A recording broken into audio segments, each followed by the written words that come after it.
The Honda CR-V is the best small SUV out there, and it's been that way for years. How do we know? Well, we rated one. Back in 2017, when it was redesigned, we rated one at the top of its class, and we wanted one in our long-term fleet to see if it could stand up to the test of time and wow us after a full year of ownership, and continue to beat out vehicles like the Mazda CX-5 and the Nissan Rogue. And guess what? After 40,000 miles, we were still smitten with the CR-V, leaving it at the top of its class. So when Honda released a hybrid version, we wanted to test that too. So we got one in our long-term fleet as soon as we could. This is an SUV that's rated at 38 mpg combined by the EPA, and that's a big promise. If you want to read all of our editors' comments about the nitty-gritty details of life with the CR-V hybrid, click the link in the description below. That's where you'll find our whole long-term fleet. And let us know in the comments what you think we should put in our long-term fleet next. For a cash offer on your car today, go to edmunds.com/sellmycar. More than just seeing what the ownership experience was like, this was a way for us to compare long-term fuel economy between the standard CR-V and the hybrid, and also stuff like driving characteristics and cargo space. So how did it do after 17,000 miles? Well, let's dive right in. Fuel economy in this vehicle is rated by the EPA, with all-wheel drive, the only way it comes, at 38 miles per gallon combined, 40 in the city, whoa, and 35 on the highway. Unfortunately, during our 17,000 miles of driving, we didn't even get close to those numbers. We averaged around 30 miles to the gallon over all of that time, and the closest we got to that 40 mpg rating was 36.5. That's all we could manage. Even with a light foot, with a mind towards fuel economy, and driving in stop-and-go city traffic, that's the best we could get. Now you compare that with our old long-term CR-V with the optional 1.5-liter engine, it did much better. 38.9 miles per gallon on a particular tank, which is frankly much better. And you don't have to pay the cost premium of going up to the hybrid, which is pretty expensive. Even on the EX trim level, the base version of the CR-V hybrid, it's $1,200 more than the standard CR-V. That's a big difference that won't pay off in fuel economy for quite a while. The base trim for the hybrid is the EX trim level. The lowest price you're gonna pay is around $32,000. The standard CR-V's base trim level is called the LX, and it's about $5,000 less, but the features don't exactly line up between the two vehicles. The EX hybrid, you get all-wheel drive as standard, and a number of Honda's driver aids, like adaptive cruise control and forward collision mitigation. But we wanted more, so we went with the top-of-the-line touring model.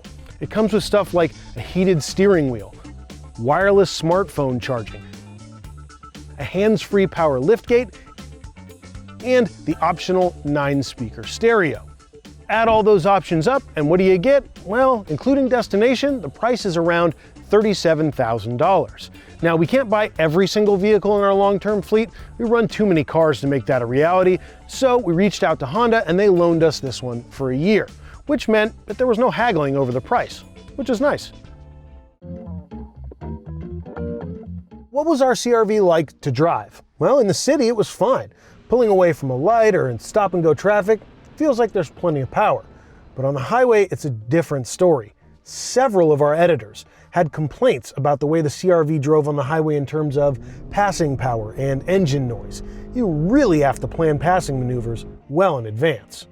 At the Edmunds test track, it was pretty slow, taking 8.6 seconds to reach 60 miles an hour, and nearly 17 seconds to pass the quarter mile. Both figures are well behind our old standard CR-V, and this is a bummer because in a lot of cases today, hybrid versions are better to drive than the normal SUV, especially with vehicles like the Tucson or the RAV4. But it's not so here. We had really good experiences in the gas-only version of the CR-V, so we had high expectations for the hybrid, and overall, it didn't let us down. Now, on the highway, it was pretty quiet and comfortable, easy to drive, except for when you went up long grades or went to make passes. I mean, there was a ton of racket from the engine, and none of that was accompanied by a lot of power. It's really unsatisfying. Then there's the seats and the ride quality. Those are still top of the class, just as we expected from the standard model. Honestly, you could drive this vehicle for thousands of miles across the country, as some of our staff members did, and have no complaints about the seats or the ride. They're great for drivers and passengers alike. Let's talk about tech for a minute. One of the Honda's biggest drawbacks is this center console mounted transmission controller button system. It's difficult to learn at first, and it's hard to use in practice when you do things like a 3-point turn, for example. Or if it's been a while since you've driven your CR-V, you're going to be fiddling with it for a while.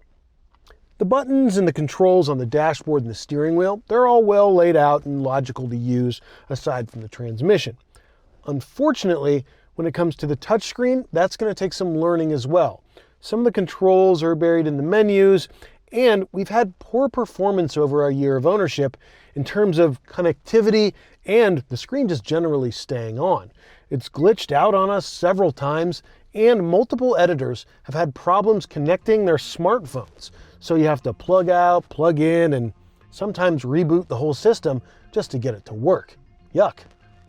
Tech features that you'd call driver aids, forward collision warning, adaptive cruise control, blind spot monitoring, those have been, let's say, an issue for us on Hondas of the past. Our long-term Pilot, our long-term Passport, our long-term Ridgeline all had really sensitive driver aids. Luckily though, the CR-V Hybrid, that didn't seem to be an issue. All of those systems worked well, so we'd call that a win in our book. One of Honda's best qualities is how well they lay out interior space. There are tons of cubbies and cup holders and pockets everywhere. Your smartphone, your water bottles, your soda cans, everything is going to fit in this interior with space to spare. And then cargo space is impressive too. The standard CR-V leads its class in terms of cargo space, and the Hybrid isn't far behind. It only loses 6 cubic feet of cargo space, which is like that much.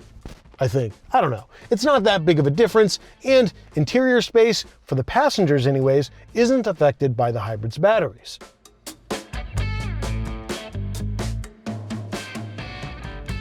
Let's see what our other editors had to say about the CR-V Hybrid. Used that thing a bunch when we had it over the year. We included, taking my family on road trips, hauling stuff, just driving around town, and it was great. But the problem was a lot of things that I liked about it were the things that were inherent with any CR-V, so it's the comfort of the space. And when it came to the fuel economy, which is the big reason why you buy the Hybrid, it was better, but not a whole lot better. And given some of the trade-offs that we're also talking about in this video, I think overall it just really wasn't worth it for me. I drove the CR-V over 5,000 miles on a road trip with my kid through the Texas ice storm of 2021. The handling on this car outperformed my expectations considering the crazy weather. We packed the back seat with clothing, pillows, a huge folding crate, and I will say we had enough room in that back seat for my kid and all our stuff. But she wasn't too happy about the comfort during the long road trip. Said it wasn't all that great. However, I was in the driver's seat the entire time and I was very comfortable. Considering I did at least 16 hours each day, I felt really good. The 2021 Honda CR-V Hybrid did have a recall for seat belts, but it didn't apply to our car specifically. So, no recalls to address, which is a good thing. Maintenance was a pretty hassle-free part of the ownership experience. At around 12,000 miles, a service reminder popped up on our dashboard, so we scheduled an appointment and went to our local Honda dealership. We like to go to the dealer to see what the ownership experience is like. In this case, it was super easy. All we needed was an oil change and a tire rotation. It took a grand total of 90 minutes, and the total cost was $100.71. Oh yeah, and later on we got a nail in one of the tires, and that cost us $40 to repair, so pretty easy overall.